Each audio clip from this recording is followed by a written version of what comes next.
My name is Trae Watkins, and I'm the vice chairman of Grow Future.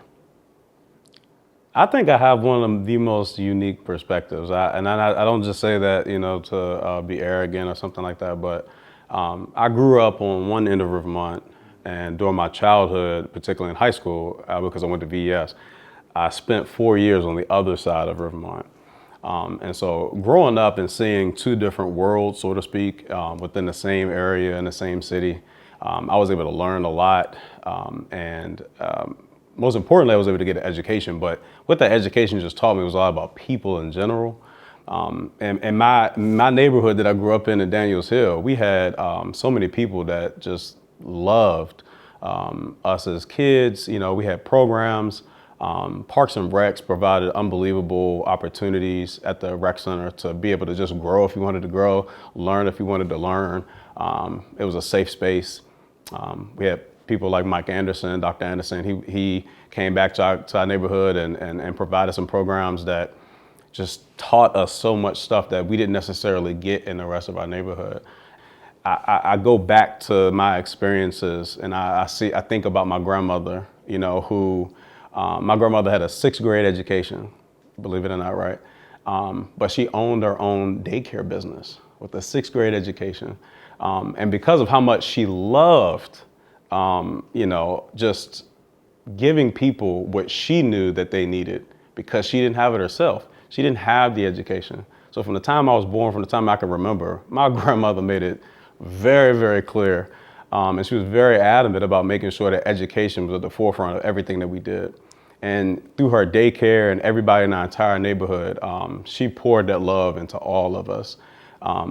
And where I am today, working for the Bank of the James, in our nonprofit Grow Future, and we've been able to collaborate with tons of organizations, Lazy being one of them, our Lynchburg Area Youth Sports Initiative, watching so many organizations, corporations, businesses, just people in general, community leaders come together to figure out, okay, how can we, uplift the youth sports? We realize how important it is. And speaking of Martin Luther King, we're having a Martin Luther King walk on February the 19th. And it's about peace and unity. We want the city to heal. There's been some, strong division, not only in Lynchburg, but obviously nationally. And so I will always get behind peace and unity. That's a message that I'll promote. When I think of community, especially with Martin Luther King, I immediately think of love because it takes a whole lot of love to do what Martin Luther King was courageous enough to do. And if you don't have that level of love and passion, you don't even begin to even start a movement like that. But I do my best to try to look at things from a positive light. And anytime there's tough challenges, I try my best to see it as an opportunity.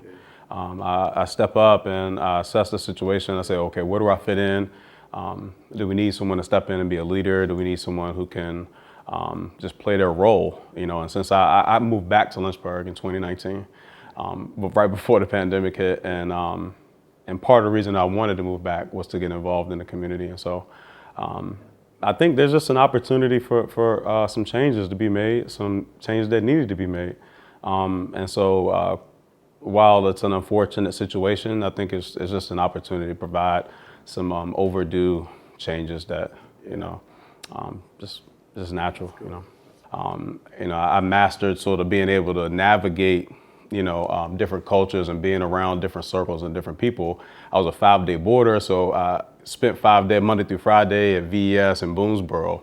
Then on the weekends, I'm back in Daniels Hill, on Cabell Street. And so my perspective is very unique. I like to say that I am a little different, but I think it definitely helps and helps drive me a little bit because I'm sort of standing in the middle with one foot on one side and one foot on the other. And I'm able to relay that message, and hopefully through my efforts be able to bridge that gap and bring people together, which, is community. Nutrition, we can't have food deserts. These are all things that can come and go. That's just the way the world works. And so it's really the pursuit of a beloved community. I would have to say we need to grow a future. And that's the nonprofit that I'm a part of. And people ask me, what does that mean? And quickly, we're all going to go into the future no matter what. All right. But some of us need and are willing to grow into the future. What comes along with growth? It's a lot of pain.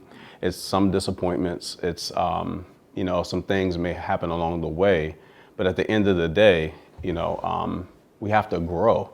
And we have to do things that may be uncomfortable. We may have to have conversations that are uncomfortable discussions, right? And we have to do what I know what needs to be done. Because what we're doing with the hunting is everything that we're talking about. And this has been very strategic. We've been very patient. This is year 3, and most people don't know that. Like we've had to hit the reset button several times because of COVID.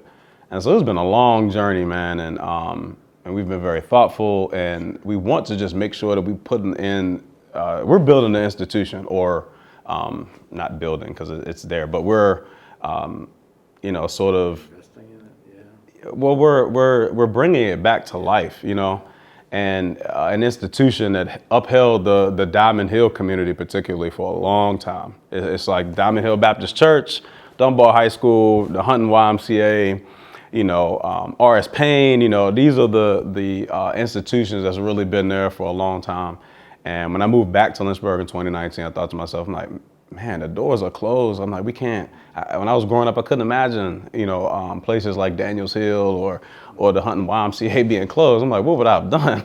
It's hard to even imagine if I'd be here if that was the case. And so, but we want to make sure that we're using that place as a building block and a foundation to grow into the future, man, and use that as a hope, a light, shining light, and really just invest into it. So, and while we have a way to go, I think we're on the right track. And I think that if we're able to inspire and uplift some emerging leaders and some young folks, I think it will get there even faster.